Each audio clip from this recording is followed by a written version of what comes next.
உங்களுக்கு தெரியுமா, ஒரே நாளில் 900 பேரை கொன்ற மிகப்பெரிய கொலைகாரன் யார் என்று?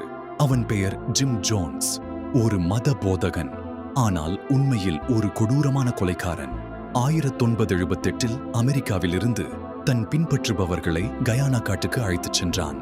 சொர்க்கம் போன்ற வாழ்க்கை என்று வாக்குறுதி கொடுத்தான். ஆனால் அது ஒரு சிறைச்சாலை. மக்கள் 16 மணி நேரம் வேலை செய்ய வேண்டும். ஆயுதம் ஏந்திய காவலர்கள் எங்கும் தப்பிக்க முடியாது. அரசாங்க அதிகாரி லியோ ரயன் விசாரணைக்கு வந்தபோது ஜோன்ஸ் பயந்து போனான். முதலில் ரயனை கொன்றான், பின்னர் தன் பின்பற்றுபவர்களை கூட்டினான். குழந்தைகளின் வாயில் விஷம் கலந்த பானத்தை ஊற்றச் சொன்னான். பெற்றோர்கள் அழுது கொண்டே செய்தார்கள். ஒரே நாளில் 900 பேர் இறந்தார்கள். இது அமெரிக்க வரலாற்றின் மிகப்பெரிய கொலைவெறி.